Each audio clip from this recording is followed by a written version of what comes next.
সূরা বাকারা আয়াত ১ অ্যালাম আলিফ লাম মিম। সূরা বাকারার এই প্রথম আয়াতটি বাহ্যিক দৃষ্টিতে মাত্র ৩টি অক্ষর মনে হলেও এর ভেতরে লুকিয়ে আছে জ্ঞান ও তত্ত্বের এক বিশাল মহাসমুদ্র। মানুষের মগজ যেন খুব দ্রুত এবং গভীরভাবে এর মূল শিক্ষাটি ধরতে পারে, সেজন্য একেবারে প্রথম থেকে এর বিস্তারিত ও গভীর তাফসীর নিচে দেওয়া হল। ১ অক্ষরের গঠন ও উচ্চারণ পদ্ধতি। এই আয়াতটিকে বলা হয় হুরুফে মুকাত্তাআত। এর অর্থ হল বিচ্ছিন্ন অক্ষরসমূহ। এখানে ৩টি আরবি অক্ষর রয়েছে, আলিফ অ, লাম ল্যা এবং মিম অ। এগুলোকে মিলিয়ে আলম পড়া যাবে না, বরং প্রত্যেকটি অক্ষরকে আলাদা আলাদা করে টেনে টেনে পড়তে হয় আলিফ লাম মি ইম। কুরআন মাজিদে এমন ২৯টি সূরা রয়েছে যা এই ধরনের বিচ্ছিন্ন অক্ষর দিয়ে শুরু হয়েছে। ২ প্রথম থেকে গভীর তাফসীর মূল তত্ত্বসমূহ। ক আল্লাহ ও রাসূলের মধ্যকার গোপন কোড। মুফাসসিরগণের কুরআন গবেষক মতে এই অক্ষরগুলো হল আল্লাহ সুবহানাহু ওয়া তাআলা এবং তার প্রিয় নবী হজরত মুহাম্মদ এর মধ্যকার এক গভীর ও গোপন ভালোবাসার সংকেত, সিক্রেট কোড। যেমন দুজন পরম বন্ধুর মধ্যে এমন কিছু ইশারা বা কোড থাকে যা বাকি দুনিয়ার কেউ না বুঝলেও তারা দুজন ঠিকই বোঝেন, ঠিক তেমনি আল্লাহ তার রাসূলকে এই অক্ষরের মাধ্যমে কি বার্তা দিয়েছেন তার আসল রহস্য একমাত্র আল্লাহ এবং তার রাসূলই ভালো জানেন। খ আরবের বড় বড় সাহিত্যিকদের অহংকার চূর্ণ, অলৌকিক চ্যালেঞ্জ। নবীজি যখন মক্কায় ইসলাম প্রচার শুরু করেন তখন আরবের কাফেররা দাবি করত যে এই কুরআন আল্লাহর বাণী নয়, এটি মুহাম্মদ নিজেই বানিয়ে লিখেছেন। তৎকালীন আরবের মানুষ তাদের ভাষা, কবিতা এবং সাহিত্য নিয়ে সারা দুনিয়ার বুকে সবচেয়ে বেশি অহংকার করত। আল্লাহ তাদের এই অহংকার ভাঙার জন্য সূরা বাকারার শুরুতে এই ৩টি অক্ষর নাজিল করলেন। আল্লাহ যেন তাদের ডেকে বললেন, তোমরা যে ভাষা দিয়ে কবিতা লেখো, তোমরা যে অক্ষরগুলো দিয়ে দিন রাত কথা বলো, এই কুরআনেও ঠিক সেই আলিফ লাম মিম অক্ষরগুলোই ব্যবহার করা হয়েছে। এটি কোনো আকাশ থেকে আসা নতুন ভাষার অক্ষর নয়। যদি তোমাদের দাবি সত্যি হয় যে এটি মানুষের লেখা, তবে তোমরা সবাই মিলে এই ৩টি অক্ষর দিয়ে এর মতো অলৌকিক ও অর্থপূর্ণ একটা ছোট আয়াত বা সূরা বানিয়ে দেখাও। আরবের বড় বড় কবি ও পণ্ডিতরা দিনরাত চেষ্টা করেও আল্লাহর এই চ্যালেঞ্জের সামনে সম্পূর্ণ ব্যর্থ হয়েছিল। তারা বুঝতে পেরেছিল যে অক্ষর চেনা হলেও এই বাণী কোনো মানুষের মগজ থেকে বের হওয়া সম্ভব নয়। মানুষের ব্রেইনের সীমাবদ্ধতা ও অহংকার দূর করা। আজকের যুগের মানুষ বিজ্ঞান, প্রযুক্তি আর মহাকাশ জয় করে নিজেদের অনেক বড় জ্ঞানী ভাবা শুরু করেছে। মানুষ মনে করে তার ব্রেইন বা বুদ্ধি দিয়ে সে মহাবিশ্বের সব কিছুই একসময় বুঝে ফেলবে। আল্লাহ কুরআনের একেবারে প্রথম লাইনেই মানুষের এই অহংকারে আঘাত করলেন। তিনি এমন একটি আয়াত দিলেন যার আসল অর্থ পৃথিবীর কোনো ল্যাবরেটরি, কোনো বিজ্ঞানী, কোনো বড় দার্শনিক বা জিন ইনসান কেউই বের করতে পারবে না। এই আয়াতটি মানুষের ব্রেইনকে প্রথম সেকেন্ডেই এই শিক্ষা দেয়, হে মানুষ, তোমার জ্ঞান যতই বাড়ুক না কেন, তোমার স্রষ্টার জ্ঞানের সামনে তুমি অত্যন্ত ক্ষুদ্র ও অসহায়। তোমার বুদ্ধির একটা সীমা আছে, কিন্তু আল্লাহর জ্ঞানের কোনো সীমা নেই। ঈমান ও আত্মসমর্পণের আসল পরীক্ষা। ইসলামের মূল ভিত্তিই হল ঈমান বিল গায়েব বা অদৃশ্যের প্রতি বিশ্বাস। আমরা আল্লাহকে দেখিনি, ফেরেশতা দেখিনি, জান্নাত জাহান্নাম দেখিনি, তবুও নবীজি বলেছেন বলে আমরা বিশ্বাস করি। ঠিক তেমনি আলিফ লাম মিম আয়াতের বাহ্যিক কোনো অর্থ আমাদের জানা নেই, কিন্তু একজন প্রকৃত মুমিনের ব্রেইন ও হৃদয় এই আয়াতটি শোনার সাথে সাথেই বলে ওঠে, তারা চিহ্ন এর অর্থ আমি না বুঝলেও এটি আমার মালিকের পবিত্র বাণী। আমি না বুঝেই এর প্রতি সম্পূর্ণ ঈমান আনলাম এবং মাথা নত করলাম। তারা চিহ্ন এই না বুঝেও আল্লাহর বাণীর প্রতি মনে প্রাণে আত্মসমর্পণ করাই হল মুমিনের আসল পরীক্ষা এবং প্রকৃত জ্ঞান। সংক্ষেপে মগজে গেঁথে নেওয়ার মতো সার কথা। এই আয়াতটি আমাদের শেখায় যে সবকিছু যুক্তি আর বুদ্ধি দিয়ে মাপা যায় না। কিছু জিনিস কেবল ভক্তি, ভালোবাসা আর বিশ্বাসের ওপর ছেড়ে দিতে হয়। আল্লাহর সামনে নিজের অজ্ঞতা স্বীকার করে নেওয়ার নামই হল দুনিয়ার সবচেয়ে বড় জ্ঞান। সূরা বাকারা আয়াত ২ যালিকাল কিতাবু লা রাইবা ফীহি হুদান লিল মুত্তাকিনা। এটি সেই কিতাব যাতে কোনো সন্দেহ নেই, এটি মুত্তাকিদের জন্য পথপ্রদর্শক।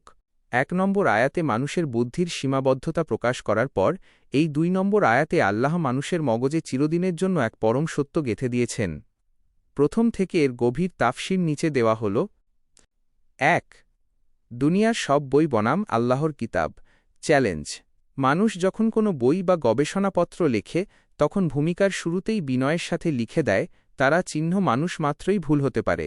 আমার এই বইতেও কিছু ভুল ত্রুটি বা টাইপিং মিস্টেক থাকতে পারে।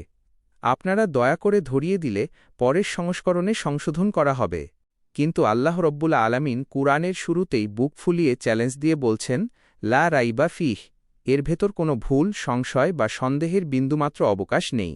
এটি এমন এক কিতাব যা আজ থেকে ১৪০০ বছর আগে যেমন ছিল, আজ ২০২৬ সালেও হুবহু তেমনই আছে এবং কিয়ামত পর্যন্ত থাকবে। বিজ্ঞানের থিওরি আজ যা সত্য বলে, কাল তা ভুল প্রমাণিত হয়। কিন্তু কুরআনের কোনো তথ্য বা সত্য কখনো ভুল প্রমাণিত হয়নি এবং হবেও না। ২. মানব জীবনের আসল ইউজার ম্যানুয়াল, পথপ্রদর্শক। আমরা যখন বাজার থেকে কোনো দামি মোবাইল, গাড়ি বা ফ্রিজ কিনি, তখন সেটার সাথে একটা ছোট বই দেওয়া হয়, যাকে বলে ইউজার ম্যানুয়াল। ওই বইতে লেখা থাকে জিনিসটা কিভাবে চালালে ভালো থাকবে আর কিভাবে চালালে নষ্ট হয়ে যাবে। এই ২ নম্বর আয়াতে আল্লাহ বলছেন, এই কুরআন হল মানুষের জীবনের সেই ইউজার ম্যানুয়াল, হুদাহ বা পথপ্রদর্শক। মানুষ কিভাবে চললে শান্তিতে থাকবে, সমাজ, পরিবার আর ব্যবসা কিভাবে চালালে ধ্বংস হবে না, সম্পূর্ণ গাইডলাইন এই কিতাবে দেওয়া আছে। যে ব্যক্তি এই কিতাব অনুযায়ী নিজের জীবন চালাবে, তার জীবন কখনো নষ্ট বা ব্যর্থ হবে না। ৩. আলো সবার জন্য, কিন্তু চোখ খোলে কয়জন? উপকার পাওয়ার শর্ত। সূর্যের আলো পুরো পৃথিবীর সবার জন্যই সমানভাবে পড়ে। কিন্তু কেউ যদি ঘরের দরজা জানালা বন্ধ করে চোখে কালো পট্টি বেঁধে বসে থাকে, সে কি আলোর উপকার পাবে? পাবে না। ঠিক তেমনি কুরআন পুরো মানবজাতির জন্য আসলেও এর থেকে হেদায়েত বা আসল আলো কেবল তারাই পাবে যারা মুত্তাকি। মুত্তাকি কারা? যারা ভেতর থেকে সত্যকে খুঁজতে চায়, যাদের মনে আল্লাহর ভয় আছে এবং যারা অন্যায় ও পাপ কাজ থেকে বেঁচে থাকার মানসিকতা রাখে। যার মনে সত্যকে গ্রহণ করার কোনো ইচ্ছাই নেই, অহংকারে ডুবে আছে, তার সামনে এই কুরআন এনে দিলেও তার মগজে বা হৃদয়ে কোনো আলো প্রবেশ করবে না।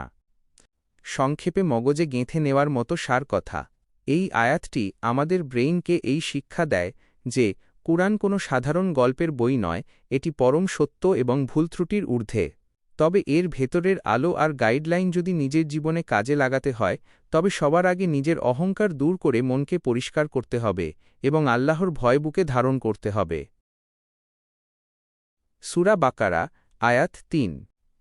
আল্লাযীনা ইউমিনুনা বিল গায়বি ওয়া ইউকিমুনাস সালাতা ওয়া মিম্মা রাযাকনাহুম ইউনফিকুনা, যারা অদৃশ্যের প্রতি ঈমান আনে, সলাত কায়েম করে এবং আমি তাদেরকে যে রিজিক দিয়েছি তা থেকে ব্যয় করে। ২ নম্বর আয়াতে আল্লাহ বলেছিলেন, এই কুরআন থেকে পথ বা হেদায়েত পাবে কেবল মুত্তাকিরা। আর এই ৩ নম্বর আয়াতে আল্লাহ মানুষের মগজে একদম পরিষ্কার করে দিচ্ছেন যে মুত্তাকি হতে হলে একজন মানুষের ভেতর কোনো ৩টি প্রধান গুণ থাকতে হবে। প্রথম থেকে এর গভীর তাফসীর নিচে দেওয়া হল। ১. প্রথম গুণ, অদৃশ্যের প্রতি বিশ্বাস, ঈমান বিল গায়েব। মানুষের ব্রেইনের একটা সীমাবদ্ধতা হল চোখে যা দেখে না বা হাত দিয়ে যা ছোঁয়া যায় না, সাধারণ বুদ্ধি দিয়ে মানুষ তা বিশ্বাস করতে চায় না। কিন্তু আল্লাহ মুত্তাকিদের প্রথম শর্তই দিয়েছেন, ইউমিনুনা বিল গায়েব, তারা না দেখে বিশ্বাস করে। গভীরতা, আমরা আল্লাহকে দেখিনি, ফেরেশতা দেখিনি, জান্নাত জাহান্নাম দেখিনি, এমনকি কবরের আযাব বা পরকালের বিচারও দেখিনি। কিন্তু আমাদের প্রিয় নবী হজরত মুহাম্মদ যেহেতু বলেছেন এবং আল্লাহর কিতাবে যেহেতু এসেছে, তাই মগজের সমস্ত যুক্তি সরিয়ে রেখে মন থেকে তা শতভাগ সত্য বলে মেনে নেওয়ার নামই হল ঈমান। মগজে গেঁথে নেওয়ার মতো শিক্ষা, যা চোখে দেখা যায়, তা বিশ্বাস করার মধ্যে কোনো বীরত্ব নেই, সেটা তো সবাই বিশ্বাস করে। কিন্তু না দেখেও স্রষ্টার বাণীর ওপর ভরসা করে যে নিজের জীবনকে নিয়মে বাঁধে, সেই আসল মুত্তাকি। ২. দ্বিতীয় গুণ, সালাত কায়েম করা, ইকবামাতুস সালাহ। এখানে আল্লাহ নামাজ পড়ার কথা বলেননি, বলেছেন সালাত কায়েম করার কথা। এই দুটির মধ্যে বিশাল পার্থক্য আছে। গভীরতা, শুধু দিনে ৫ বার নামাজের উঠ বস করা বা দায়সারাভাবে রুকু সেজদা করার নাম সালাত কায়েম নয়। সালাত কায়েম করার অর্থ হল নামাজের সময়গুলো ঠিক রাখা, নামাজের ভেতরে একাগ্রতা ও মন আল্লাহর দিকে ধরে রাখা এবং নামাজের যে শিক্ষা, অন্যায় ও অশ্লীল কাজ থেকে দূরে থাকা, তা নিজের বাস্তব জীবনে ফুটিয়ে তোলা।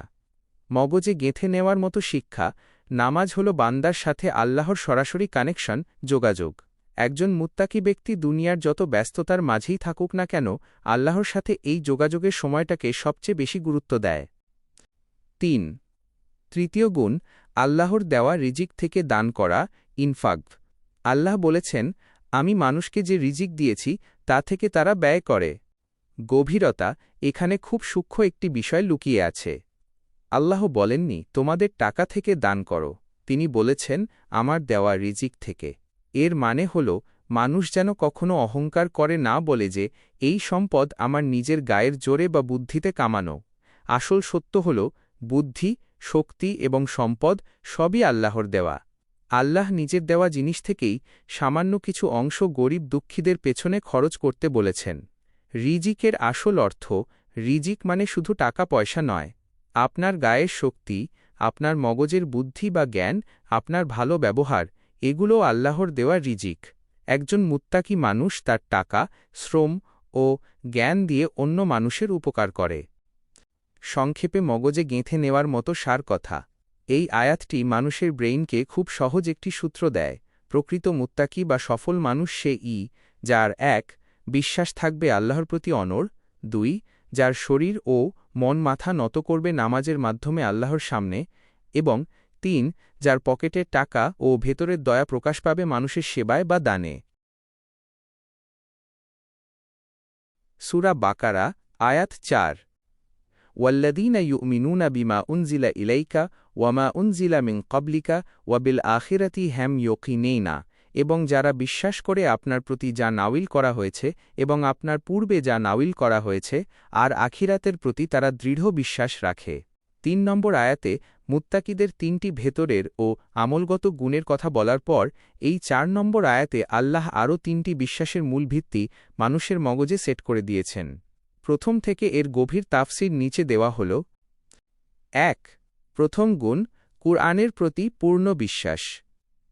আল্লাহ বলেছেন, বিমা উনজিলা ইলাইকা, অর্থাৎ আপনার নবী মুহাম্মদ এর প্রতি যা নাজিল করা হয়েছে তার ওপর মুত্তাকিরা বিশ্বাস স্থাপন করে।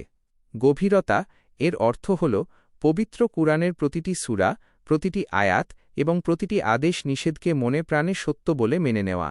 নিজের সুবিধামতো কুরআনের কিছু অংশ মানব আর কিছু অংশ মানব না, এমন মানসিকতা মুত্তাকিদের নয়। কুরআনের শাসন, এর বিজ্ঞান এবং এর জীবন ব্যবস্থাকে সম্পূর্ণভাবে গ্রহণ করাই হল ঈমানের দাবি। ২ দ্বিতীয় গুণ, পূর্ববর্তী কিতাব ও নবীগণের প্রতি সম্মান, ইসলামের উদারতা। আল্লাহ বলেছেন, ওয়ামা উনজিলা মিন কাবলিকা, অর্থাৎ আপনার পূর্বে যা নাজিল করা হয়েছিল তার ওপরও তারা বিশ্বাস রাখে। গভীরতা, এখানেই ইসলামের সবচেয়ে বড় উদারতা ও বিশালতা প্রকাশ পায়। ইসলাম কোনো সংকীর্ণ বা নতুন ধর্ম নয়। হজরত আদম থেকে শুরু করে হজরত ঈসা পর্যন্ত যত নবী রাসূল এসেছিলেন এবং তাঁদের ওপর যেসব আসমানি কিতাব যেমন তাওরাত, জাবুর, ইনজিল নাজিল হয়েছিল, সেগুলো যে সম্পূর্ণ সত্য ছিল একজন মুসলমানকে তা বুক ফুলিয়ে বিশ্বাস করতে হয়। এই বিশ্বাস মানুষের মগজ থেকে অন্য ধর্মের প্রতি হিংসা দূর করে এক বিশাল উদারতা তৈরি করে। ৩ তৃতীয় গুণ, পরকালের প্রতি ইয়াকিন বা দৃঢ় বিশ্বাস।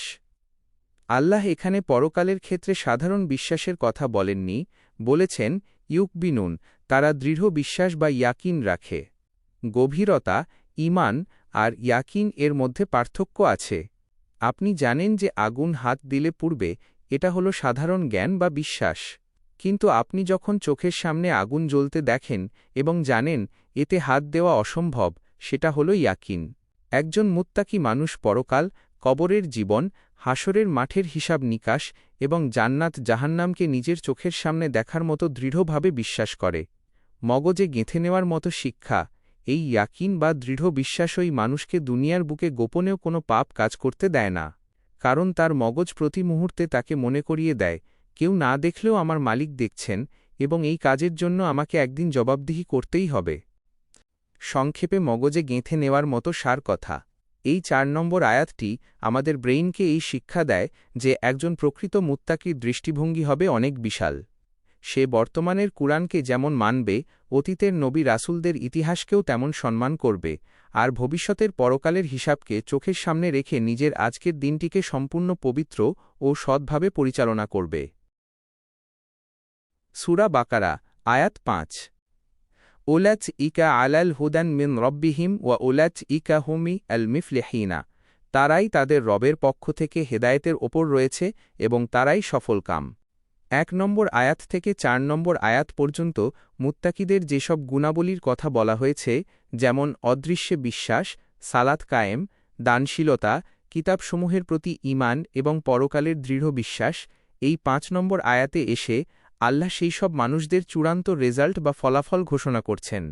প্রথম থেকে এর গভীর তাফসীর নিচে দেওয়া হল। 1. রবের পক্ষ থেকে বিশেষ আলো বা গাইডলাইন। আল্লাহ বলেছেন, উলাইকা আলা হুদাম্মির রব্বিহিম, অর্থাৎ তারাই তাদের রবের পক্ষ থেকে আসা হেদায়েত বা আলোর ওপর শক্তভাবে প্রতিষ্ঠিত আছে। গভীরতা, এখানে আলা ওপর শব্দটি ব্যবহার করা হয়েছে। এর একটি চমৎকার গাঠনিক সৌন্দর্য আছে। এর অর্থ হল, যারা ওপরের গুণগুলো অর্জন করে, হেদায়েত বা সঠিক পথ তাদের ওপর এমনভাবে চেপে বসে, বা তারা হেদায়েতের ওপর এমনভাবে সোয়ার হয় যেমন একজন দক্ষ সোয়ারি ঘোড়ার পিঠে শক্ত হয়ে বসে থাকে। দুনিয়ার কোনো ঝড়, তুফান, লোভ, লালসা বা শয়তানের ধোঁকা তাদেরকে সেই সত্যের পথ থেকে ফেলে দিতে পারে না। তারা জীবনের প্রতিটি পদক্ষেপে আল্লাহর বিশেষ সাহায্য পায়। 2. প্রকৃত সফলতা বা মুক্তির ঘোষণা। আল্লাহ বলেছেন, উলাইকা হুমুল মুফলিহুন, অর্থাৎ তারাই হল প্রকৃত সফলকাম। গভীরতা, সফলতার আসল অর্থ আরবি ফালাহ মুফলহইন শব্দটির মূল অর্থ অত্যন্ত গভীর। এটি এসেছে ফালাহা থেকে, যার অর্থ মাটি ফেরে বা কেটে শস্য উৎপাদন করা। একজন কৃষক যেমন মাথার ঘাম পায়ে ফেলে মাটিতে বীজ বোনে, দিন-রাত কঠোর পরিশ্রম করে ফসল ফলায় এবং শেষে যখন সোনালি ধান ঘরে তোলে, তখন তার যে আনন্দ ও সার্থকতা, তাকেই বলে প্রকৃত ফালাহ। মগজে গেঁথে নেওয়ার মতো শিক্ষা। দুনিয়ার মানুষ মনে করে অনেক টাকা পয়সা, গাড়ি বাড়ি বা ক্ষমতার মালিক হওয়াই বুঝি সফলতা। কিন্তু আল্লাহ মানুষের মগজের এই ভুল ধারণা ভেঙে দিলেন। আল্লাহর দৃষ্টিতে আসল সফল বা উইনার তারা নয় যারা দুনিয়ায় কোটিপতি হয়েছে, বরং আসল সফল তারা যারা দুনিয়ার জীবনে মুত্তাকি হয়ে কঠোর পরিশ্রম করেছে এবং পরকালের চূড়ান্ত বিচারে জাহান্নাম থেকে মুক্তি পেয়ে জান্নাত লাভ করেছে। সংক্ষেপে মগজে গেঁথে নেওয়ার মতো সার কথা। এই 5 নম্বর আয়াতটি সূরা বাকারার প্রথম ভূমিকার একটি চমৎকার সমাপ্তি। এটি আমাদের ব্রেইনকে এই চরম শিক্ষা দেয় যে, যারা আল্লাহর দেখানো নিয়মে নিজের বিশ্বাস ও আমলকে সাজাবে, দুনিয়ার বুকে তারাই সবচেয়ে নিরাপদ ও সঠিক পথে থাকবে, আর পরকালের চিরস্থায়ী জীবনে চূড়ান্ত মহামুক্তি ও আসল জয়ের মেডেল কেবল তারাই বুকে জড়িয়ে ধরবে। সূরা বাকারা, আয়াত 6। ইন্নাল্লাযীনা কাফারু সাওয়াউন আলাইহিম আনযারতাহুম আম লাম তুনযিরহুম লা ইউমিনুনা, নিশ্চয়ই যারা কুফরি করেছে, আপনি তাদেরকে সতর্ক করুন আর না করুন, তাদের পক্ষে উভয়ই সমান, তারা ঈমান আনবে না। 1 থেকে 5 নম্বর আয়াত পর্যন্ত আল্লাহ তাআলা সফল মুমিন ও মুত্তাকিদের পরিচয় দিয়েছেন। আর 6 নম্বর আয়াতে এসে আল্লাহ সম্পূর্ণ বিপরীত এক দলের কথা বলছেন, যাদের মগজ ও হৃদয় সত্যের জন্য চিরতরে বন্ধ হয়ে গেছে। প্রথম থেকে এর গভীর তাফসীর নিচে দেওয়া হল। 1. কুফরি শব্দের আসল অর্থ ও মানসিকতা। আল্লাহ বলেছেন, ইন্নাল্লাযীনা কাফারু, অর্থাৎ নিশ্চয়ই যারা কুফরি অস্বীকার করেছে। গভীরতা, আরবি কুফর শব্দের মূল অর্থ হল কোনো কিছুকে ঢেকে রাখা বা গোপন করা। একজন কৃষক যখন মাটিতে বীজ বুনে তা মাটি দিয়ে ঢেকে দেয়, আরবি ভাষায় তাকেও কুফর বলা হয়। এখান থেকে মুফাসসিরগণ মানুষের ভেতরের এক ভয়ঙ্কর রূপ তুলে ধরেছেন। কাফের বা সত্যের বিরোধীরা আসলে অবুঝ নয়। তারা ভেতরের বিবেক দিয়ে ঠিকই বোঝে যে এই কুরআন সত্য এবং আল্লাহ একজনই, কিন্তু তাদের ভেতরের অহংকার, দুনিয়ার লোভ আর বংশের বা পদের বড়াইয়ের কারণে তারা সত্যটাকে জেনে বুঝে মনের ভেতর চেপে বা ঢেকে রাখে। 2. মগজ যখন সত্য গ্রহণের ক্ষমতা হারায়, আল্লাহ বলেছেন সাওয়ায়ুন আলাইহিম, অর্থাৎ আপনি তাদেরকে আল্লাহর আযাবের ভয় দেখান আর না দেখান, তাদের কাছে দুই সমান, তারা বিশ্বাস করবে না। গভীরতা, একজন মানুষের রোগ যখন প্রথম অবস্থায় থাকে, তখন ডাক্তার তাকে ওষুধ দিলে বা সাবধানে চলতে বললে সে সুস্থ হতে পারে। কিন্তু রোগ যখন পুরো শরীরে ছড়িয়ে পড়ে এবং অঙ্গপ্রত্যঙ্গ অকেজো হয়ে যায়, তখন দামি ওষুধ বা ভালো পরামর্শ কোনো কাজে আসে না। ঠিক তেমনি এই মানুষদের মগজ ও অন্তরে অহংকারের রোগ এমন পর্যায়ে পৌঁছে গেছে যে, নবীজি শায়ের মতো শ্রেষ্ঠ মানুষ নিজে সামনে দাঁড়িয়ে পরম মমতা নিয়ে সত্যের দাওয়াত দেওয়ার পরও তাদের কোনো পরিবর্তন হয় না। তাদের মগজ সত্যকে প্রসেস করার বা গ্রহণ করার যোগ্যতা হারিয়ে ফেলেছে। ৩ এই আয়াতের মূল হিকমত নবীজির মনকে সান্ত্বনা দেওয়া। রসূলুল্লাহ যখন দিন-রাত রক্ত পানি করে মক্কার কাফেরদের কাছে দাওয়াত নিয়ে যেতেন এবং তারা যখন তা শুনত না, তখন নবীজির মন খুব খারাপ হতো। তিনি ভাবতেন হয়তো তার দাওয়াতের পদ্ধতিতে কোনো কমতি থেকে যাচ্ছে। মগজে গেঁথে নেওয়ার মতো শিক্ষা। আল্লাহ এই আয়াতটি নাজিল করে নবীজিকে সান্ত্বনা দিয়ে বললেন, তারা চিহ্ন হে নবী, দোষ আপনার দাওয়াতের নয়, আপনি নিজের দায়িত্ব শতভাগ পালন করছেন। আসল সমস্যা হল ওদের ভেতরের নিয়ত ও জেদের মধ্যে। ওরা সিদ্ধান্তই নিয়ে নিয়েছে যে সত্যকে মানবে না, তাই ওদের পেছনে অতিরিক্ত কষ্ট পেয়ে নিজের মন খারাপ করবেন না। সংক্ষেপে মগজে গেঁথে নেওয়ার মতো সার কথা। এই ৬ নম্বর আয়াতটি আমাদের ব্রেইনকে এই শিক্ষা দেয় যে সত্যের আলো দেখার জন্য শুধু চোখের সামনে আলো থাকলেই হয় না, নিজের মনের ভেতরের চোখটাও খোলা রাখতে হয়। কেউ যদি অহংকার আর জেদের কারণে নিজের মনের দরজা বন্ধ করে রাখে, তবে দুনিয়ার কোনো যুক্তি বা উপদেশই তার কোনো উপকারে আসে না। সূরা বাকারা আয়াত ৭ খতামাল্লাহু আলার কুলুবিহিম ওয়ালার সামঈহিম ওয়ালাল আবসারিহিম গিশাওয়াতুন ওয়ালাহুম আযাবুন আযীমুন। আল্লাহ তাদের অন্তরে এবং তাদের কানসমূহে মোহর মেরে দিয়েছেন, আর তাদের চোখসমূহের ওপর রয়েছে পর্দা, এবং তাদের জন্য রয়েছে মহাশাস্তি। ৬ নম্বর আয়াতে যাদের জেদ ও অহংকারের কথা বলা হয়েছিল, এই ৭ নম্বর আয়াতে আল্লাহ পরিষ্কার করছেন কিভাবে তাদের মগজ, কান আর চোখ সত্য গ্রহণের ক্ষমতা চিরতরে হারিয়ে ফেলে। প্রথম থেকে এর গভীর তাফসির নিচে দেওয়া হল। ১ অন্তরে ও কানে মোহর বা সিলগালা খতামাল্লাহু। আল্লাহ বলেছেন খতামাল্লাহু আলা কুলুবিহিম, অর্থাৎ আল্লাহ তাদের অন্তরে বা মগজে এবং তাদের শোনার শক্তিতে সিলগালা করে দিয়েছেন। গভীরতা ও বৈজ্ঞানিক সত্য। কোনো দামি পাত্রে যদি একবার মোম গলিয়ে বা লোহা দিয়ে সিলগালা সিল করে দেওয়া হয়, তবে বাইরে থেকে কোনো ভালো জিনিস আর সেই পাত্রের ভেতর ঢোকানো যায় না। এখানে একটি সূক্ষ্ম বিষয় মনে রাখতে হবে, আল্লাহ কিন্তু শুরুতেই কোনো মানুষের অন্তরে সিল মারেন না। মানুষ যখন বারবার সত্যকে নিজের কানে শোনার পরও ইচ্ছা করে অবহেলা করে, চোখের সামনে সত্যের প্রমাণ দেখেও নিজের জেদের কারণে তা অস্বীকার করতে থাকে, তখন তার এই অন্যায়ের শাস্তি হিসেবে আল্লাহ তার হৃদয়ের দরজা লক বা সিলগালা করে দেন। এরপর আর কোনো ভালো কথা তার মগজে বা হৃদয়ে প্রবেশ করে না। ২ চোখের ওপর অন্ধত্বের পর্দা গিশাওয়াহ। আল্লাহ বলেছেন ওয়ালা আবসাহারিহিম গিশাওয়াহ, অর্থাৎ তাদের চোখগুলোর ওপর একটি পর্দা পড়ে গেছে। গভীরতা। একজন মানুষের চোখ দুটো সুস্থ ও ভালো থাকতে পারে, কিন্তু তার চোখের ওপর যদি একটি মোটা কালো কাপড় বা পর্দা বেঁধে দেওয়া হয়, তবে সূর্য মাথার ওপরে থাকলেও সে যেমন কিচ্ছু দেখতে পাবে না। ঠিক তেমনি এই অহংকারী মানুষগুলো চোখের সামনে কুরআনের অলৌকিকতা, নবীজির পবিত্র চরিত্র এবং আল্লাহর সৃষ্টিজগতের এত সব নিদর্শন দেখেও কিছুই দেখতে পায় না। তাদের বাহ্যিক চোখ খোলা থাকলেও ভেতরের আসল চোখটি অন্ধ হয়ে গেছে। ৩ মহাশাস্তির ঘোষণা আজাবুন আজিম।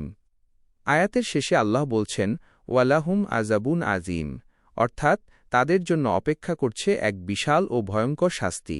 মগজে গেঁথে নেওয়ার মতো শিক্ষা। দুনিয়াতে একজন মানুষের সবচেয়ে বড় সম্পদ হল তার বিবেক, বুদ্ধি, কান এবং চোখ, যার মাধ্যমে সে সত্যকে চেনে।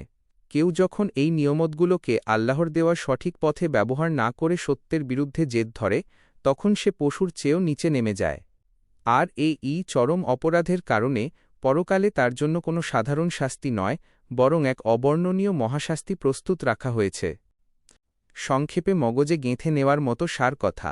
এই আয়াতটি মানুষের ব্রেইনকে চরম একটি সতর্কবার্তা দেয়। কখনো সত্য জানার পর অহংকার বা জেদ করে তা থেকে মুখ ফিরিয়ে নিতে নেই, কারণ বারবার সত্যকে অবহেলা করলে একসময় মানুষের মন, কান আর চোখ লক হয়ে যায়। তখন কোটি চেষ্টা করলেও আর হেদায়েত পাওয়া যায় না এবং তার শেষ পরিণতি হয় অত্যন্ত ভয়াবহ। সূরা বাকারা আয়াত ৮ ওয়ামিনান নাসি মান ইয়াকুলু আমান্না বিল্লাহি ওয়া বিল ইয়াউমিল আখিরি ওয়া মা হুম বিমুমিনিনা। আর মানুষের মধ্যে এমন কিছু লোকও রয়েছে যারা বলে, আমরা আল্লাহ ও পরকালের প্রতি ঈমান এনেছি, অথচ তারা আদৌ মুমিন নয়। 1 থেকে 5 নম্বর আয়াত পর্যন্ত আল্লাহ মুমিন ও মুত্তাকিদের কথা বলেছেন, আর 6 ও 7 নম্বর আয়াতে খোলাখুলিভাবে সত্যকে অস্বীকারী কাফেরদের কথা বলেছেন। এই দুই দলের পরিচয় স্পষ্ট হওয়ার পর 8 নম্বর আয়াতে এসে আল্লাহ মানবজাতির সবচেয়ে ভয়ঙ্কর ও ধোঁকাবাজ তৃতীয় আরেকটি দলের পর্দা ফাঁস করছেন, যারা হল মুনাফিক, কপট বা ভণ্ড। প্রথম থেকে এর গভীর তাফসির নিচে দেওয়া হল। 1. মুনাফিকি বা ডাবল স্ট্যান্ডার্ড মানসিকতা। আল্লাহ বলেছেন, ওয়ামিনান নাসি মাই ইয়াকুলো, অর্থাৎ মানুষের মধ্যে এমন কিছু লোক আছে যারা মুখে বলে আমরা আল্লাহ ও পরকালকে বিশ্বাস করি, কিন্তু আসলে তারা মুমিন নয়। গভীরতা। মুনাফিক শব্দটির উৎপত্তি হয়েছে আরবি নাফাক্য থেকে, যার অর্থ মাটির নিচে তৈরি করা দুই মুখের সুড়ঙ্গ। ইঁদুর বা বন্যজন্তু যেমন এক মুখ দিয়ে সুড়ঙ্গে ঢোকে আর বিপদ দেখলে অন্য মুখ দিয়ে পালিয়ে যায়, এই লোকগুলোর চরিত্রও ঠিক তেমন। এরা যখন মুসলমানদের কাছে আসত, তখন নিজেদের বড় ঈমানদার দাবি করত, যাতে মুসলমানদের সুযোগ সুবিধা ও নিরাপত্তা পায়। আবার যখন কাফেরদের কাছে যেত, তখন বলত, আমরা তো আসলে তোমাদের দলেই আছি, ওদের সাথে একটু নাটক করছি মাত্র। এই মুখে এক আর অন্তরে অন্য রূপ ধারণ করাকে বলে চরম দ্বিচারিতা বা ডাবল স্ট্যান্ডার্ড। 2. মুখে বিশ্বাসের বুলি, কিন্তু অন্তরে কুফর। এই আয়াতে লক্ষ্য করার মতো গভীর একটি বিষয় হল, মুনাফিকরা শুধু মুখে বিশ্বাসের কথা বলত না, তারা জোর দিয়ে দুটি বড় ভিত্তির কথা বলত, আল্লাহ এবং আখিরাত। তারা ভাবত, এই দুই বড় বিষয়ের নাম নিলে মুসলমানরা তাদের অন্ধের মতো বিশ্বাস করবে। মগজে গেঁথে নেওয়ার মতো শিক্ষা। আল্লাহ তাদের মুখের মিষ্টি কথায় না ভুলে সরাসরি তাদের ভেতরের সত্যটা প্রকাশ করে দিলেন, ওয়ামাহুম বিমুমিনিন, তারা মোটেও ঈমানদার নয়। মানুষের মগজ বা চোখ হয়তো মুখের চামড়ার ভেতরের লুকিয়ে থাকা নিয়ত দেখতে পায় না, কিন্তু অন্তর্যামী আল্লাহ মানুষের মনের ভেতরের প্রতিটি চিন্তা ও কুটিলতা একদম পরিষ্কার দেখতে পান। মুখে ঈমানের বড় বড় লেকচার দিলেই আল্লাহর দরবারে পার পাওয়া যায় না, যদি না অন্তরে সেই বিশ্বাস থাকে। 3. সমাজের সবচেয়ে বিপজ্জনক শত্রু। খোলাখুলি শত্রু কাফেরর চেয়ে ঘরের ভেতরে লুকিয়ে থাকা শত্রু মুনাফিক অনেক বেশি বিপজ্জনক। কাফেররা যে ইসলামের শত্রু তা মুসলমানরা জানত এবং তাদের থেকে সতর্ক থাকত, কিন্তু মুনাফিকরা নামাজ পড়ত, মুসলমানদের সাথে চলত, অথচ গোপনে ইসলামের শিকড় কাটার চক্রান্ত করত। সংক্ষেপে মগজে গেঁথে নেওয়ার মতো সার কথা। এই 8 নম্বর আয়াতটি মানুষের ব্রেইনকে এই শিক্ষা দেয় যে ইসলামের দৃষ্টিতে সবচেয়ে নিকৃষ্ট হল ভণ্ডামি ও কপটতা। নিজের স্বার্থের জন্য মুখে এক আর অন্তরে আরেক রূপ রাখা মানুষের ব্যক্তিত্বকে ধ্বংস করে দেয়। আল্লাহর কাছে মুখের কথার কোনো দাম নেই, যদি না অন্তর এবং বাস্তব আমল সেই কথার সাক্ষ্য দেয়।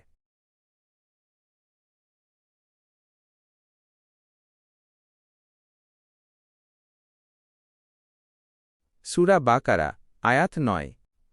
ইউখাদিউন আল্লাহ ওয়াল্লাযীনা আমানু ওয়ামা ইয়াখদাউনা ইল্লা আনফুসাহুম ওয়ামা ইয়াশউরুনা, তারা আল্লাহ এবং ঈমানদারদের ধোঁকা দিতে চায়, অথচ তারা কেবল নিজেদেরই ধোঁকা দিচ্ছে, কিন্তু তারা তা অনুভব করতে পারে না। 8 নম্বর আয়াতে মুনাফিকদের কপটতার কথা বলার পর এই 9 নম্বর আয়াতে আল্লাহ তাদের মগজের এক অদ্ভুত বোকামি এবং মনস্তাত্ত্বিক রোগ তুলে ধরেছেন। তারা ভাবত তারা খুব চালাক, কিন্তু আসলে যে তারা কত বড় বোকা তা এই আয়াতে একদম পরিষ্কার করা হয়েছে। প্রথম থেকে এর গভীর তাফসির নিচে দেওয়া হল। 1. আল্লাহকে ধোঁকা দেওয়ার অবাস্তব চেষ্টা। আল্লাহ বলেছেন, ইউখাদিউনাল্লাহ ওয়াল্লাযীনা আমানু, অর্থাৎ তারা আল্লাহ এবং মুমিনদের সাথে চালাকি বা ধোঁকাবাজি করতে চায়। গভীরতা। একজন মানুষ আরেকজন মানুষকে ধোঁকা দিতে পারে, কারণ মানুষ অন্যের মনের খবর জানে না, কিন্তু যে আল্লাহ মানুষের অন্তরের একদম ভেতরের লুকিয়ে থাকা গোপন ইচ্ছার কথাও জানেন, তার সাথে চালাকি করার চিন্তা করাটাই একটা মস্ত বড় বোকামি ও পাগলামি।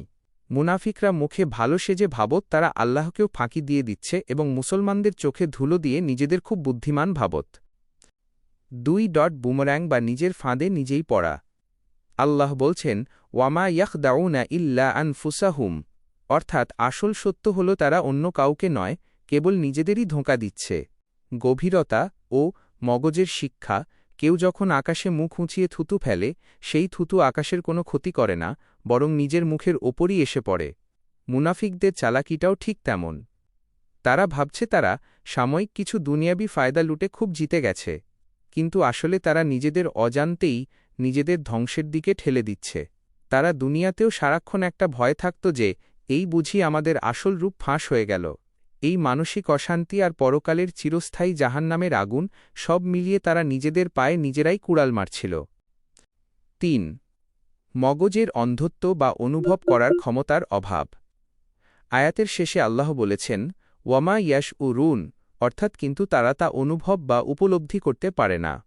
গভীরতা: একজন মানুষ যখন কোনো ভুল কাজ করে এবং বোঝে যে এটা ভুল, তখন তার ভেতরে সংশোধনের একটা সুযোগ থাকে। কিন্তু কোনো মানুষ যদি নিজের চরম বোকামি আর অপরাধকে নিজের বিশাল যোগ্যতা বা চালাকি মনে করা শুরু করে, তবে তার মগজ পুরোপুরি অন্ধ হয়ে যায়। মুনাফিকরা তাদের এই ডাবল স্ট্যান্ডার্ড চরিত্রকে তাদের বুদ্ধিমত্তা ভাবত, তাই তাদের মগজে কখনো এই অনুশোচনা আসত না যে তারা কত বড় ধ্বংসের দিকে এগিয়ে যাচ্ছে। সংক্ষেপে মগজে গেঁথে নেওয়ার মতো সার কথা। এই ৯ নম্বর আয়াতটি মানুষের ব্রেইনকে এই চরম সত্য শেখায় যে স্রষ্টার সাথে বা সত্যের সাথে কখনো চালাকি চলে না। মানুষ যখন অন্যকে বা আল্লাহকে ধোঁকা দেওয়ার কুটিল চক্রান্ত করে, তখন প্রকৃতির নিয়মে বা আল্লাহর বিধানে সেই ধোঁকা ঘুরে এসে নিজের ওপরই আঘাত করে। নিজের বিবেককে ফাঁকি দেওয়ার চেয়ে বড় বোকামি আর কিছুই হতে পারে না। সূরা বাকারা, আয়াত ১০। ফি কুলুবিহিম মারাদুন ফাযাদাহুমুল্লাহু মারাদান ওয়ালাহুম আযাবুন আলীমুন বিমা কানু ইয়াকযিবিনা। তাদের অন্তরে রয়েছে ব্যাধি, অতঃপর আল্লাহ তাদের ব্যাধি আরও বাড়িয়ে দিয়েছেন, আর তাদের জন্য রয়েছে যন্ত্রণাদায়ক শাস্তি, কারণ তারা মিথ্যা বলত। ৯ নম্বর আয়াতে মুনাফিকদের ধোঁকাবাজির বোকামি তুলে ধরার পর এই ১০ নম্বর আয়াতে আল্লাহ তাদের এই আচরণের আসল কারণ, অর্থাৎ তাদের ভেতরের মনস্তাত্ত্বিক ও আত্মিক রোগটি মগজে গেঁথে দিচ্ছেন। প্রথম থেকে এর গভীর তাফসির নিচে দেওয়া হল। ১. অন্তরের আসল ক্যান্সার, হিংসা ও কুটিলতার ব্যাধি। আল্লাহ বলেছেন, ফি কুলুবিহিম মারাদ্দ, অর্থাৎ তাদের অন্তরে বা মগজে রোগ রয়েছে। গভীরতা: এখানে আল্লাহ কোনো শারীরিক রোগের কথা বলছেন না, এটি হল আত্মিক বা মানসিক রোগ। মুনাফিকদের প্রধান রোগ ছিল দুটি, হিংসা এবং সন্দেহ। নবীজি যখন মদিনায় এলেন, তখন চারিদিকে ইসলামের সম্মান ও শক্তি বাড়তে লাগল। এটা দেখে মুনাফিকদের মনে চরম হিংসা ও জ্বালা ধরে গেল, কিন্তু মুসলমানদের শক্তির ভয়ে তারা সেই হিংসা মুখে প্রকাশ করতে না পেরে ভেতরে ভেতরে কুঁকড়ে মরছিল। এই লুকিয়ে থাকা হিংসা ও কুটিলতা মানুষের ভেতরের মানসিক শান্তি ও সুস্থ মগজকে একদম ধ্বংস করে দেয়। ২. কর্মফল অনুযায়ী রোগ বেড়ে যাওয়া, প্রকৃতির নিয়ম। আল্লাহ বলছেন, ফাযাদাহুমুল্লাহু মারাদ্দ, স্মোকস, অর্থাৎ অতঃপর আল্লাহ তাদের সেই রোগকে আরও বাড়িয়ে দিলেন। গভীরতা: এখানে মনে হতে পারে আল্লাহ কেন ইচ্ছা করে তাদের রোগ বাড়িয়ে দিলেন? আসল তত্ত্ব হল, এটি আল্লাহর তৈরি একটি প্রাকৃতিক নিয়ম। কোনো মানুষ যখন কুটিলতা, হিংসা আর মিথ্যার পথে এক পা বাড়ায় এবং সেটাকেই নিজের আনন্দ বানিয়ে নেয়, তখন তার মগজ ভালো চিন্তা করার ক্ষমতা হারাতে থাকে। মুসলমানরা যখনই কোনো যুদ্ধে জিতত বা ইসলামের কোনো ভালো খবর আসত, মুনাফিকদের ভেতরের হিংসার রোগ আরও দাউ দাউ করে জ্বলে উঠত। তাদের নিজেদের করা পাপই তাদের রোগকে দিন দিন আরও বাড়িয়ে দিচ্ছিল। ৩. যন্ত্রণাদায়ক শাস্তি এবং মিথ্যার শেষ পরিণতি। আয়াতের শেষে আল্লাহ বলছেন, ওয়ালাহুম আযাবুন আলীম, অর্থাৎ তাদের জন্য রয়েছে অত্যন্ত যন্ত্রণাদায়ক শাস্তি, কারণ তারা মিথ্যা বলত। আলিম শব্দের গভীরতা: কাফেরদের জন্য আল্লাহ ব্যবহার করেছিলেন আযাবুন আজিম, মহাশাস্তি, আর মুনাফিকদের জন্য ব্যবহার করলেন আযাবুন আলিম, যন্ত্রণাদায়ক শাস্তি। যে শাস্তি মানুষের শরীর ও মনকে তিল তিল করে চরম যন্ত্রণা দেয়, তাকে আলিম বলে। মিথ্যার ভয়াবহতা: তাদের এই সমস্ত ধ্বংসের মূলে ছিল একটি অভ্যাস, জীবন, তারা মিথ্যা বলত। তারা আল্লাহর সাথে মিথ্যা বলেছে, রাসূলের সাথে মিথ্যা বলেছে এবং নিজেদের বিবেকের সাথেও মিথ্যা বলেছে। মিথ্যাই ছিল তাদের সব পাপের চাবিকাঠি। সংক্ষেপে মগজে গেঁথে নেওয়ার মতো সার কথা। এই ১০ নম্বর আয়াতটি মানুষের ব্রেইনকে চরম একটি মানসিক শিক্ষা দেয়। কারো ভালো দেখে মনের ভেতর হিংসা ও কুটিলতা পুষে রাখলে তা একসময় নিজের অন্তরের শান্তিকে চিবিয়ে খেয়ে ফেলে। মুখ আর অন্তরের এই অমিল মানুষকে মিথ্যার এক অন্ধকার সুড়ঙ্গে নিয়ে যায়, যার শেষ পরিণতি কেবলই দুনিয়া ও পরকালের চরম মানসিক ও আত্মিক যন্ত্রণা।